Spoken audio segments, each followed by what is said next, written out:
posted directly where it is, and I'll let them do it. But over here on this side of the cemetery is Mary Grimes. Oh, there she is. She's right here. Oh, of course she is. And Mary Grimes was my great aunt. And Mary and Jack Grimes, for those of you that don't know, homesteaded way up Foss Road, owned a big farm up there, and were kind enough to take their nephew in hard times. And that was my dad. So I was going through some stuff recently of my dad's, and I found this cigar box that had a bunch of my son's photos in it. And I almost gave it away, but I said, no, I'll give him the photos, I'm going to keep the box. So I took the photos out, and under it were my dad's enrollment papers, his hard shell, David, tell me if I get this right, hard shell card from when he first, his shellback card from when he was, went through the Neptune ceremony for crossing the equator. So I found all these really great things. But what I learned that I didn't know before, and I don't even know how many of her children know this, and there are some of them here, my Auntie Mame sat down and my dad begged her to sign his papers so he could join World War II. And as I understand it, it took some talking, but he managed to convince her. And she signed the papers that allowed him to enlist in the Navy. And being a sailor became a huge part of who my dad was.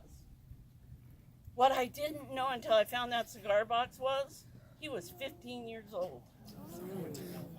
It's true. And while he didn't die in service to our country, he was never the same kid who left. The man who came back was subjected to things that no 15, 16-year-old should ever be subjected to. But he was also proud of that.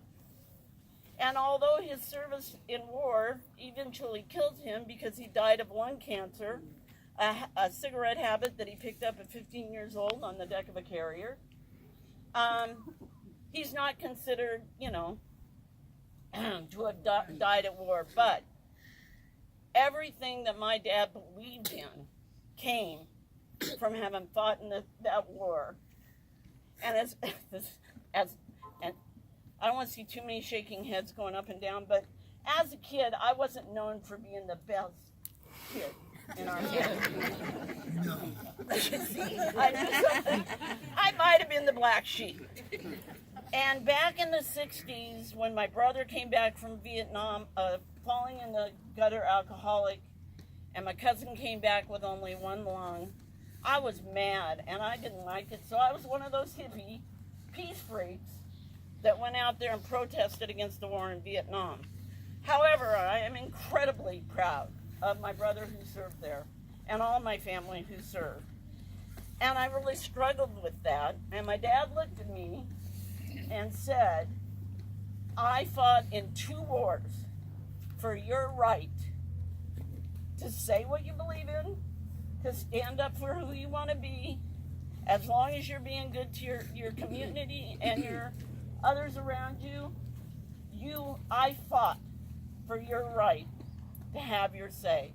So for every vet here, for every person who served at home while our guys were away, I'm just here to say thank you, because I am incredibly proud of who I am and where I come from and why I turned out to be the way I am. And it's a lot about this community. There are people here I've known my whole life, and I want to say thank you.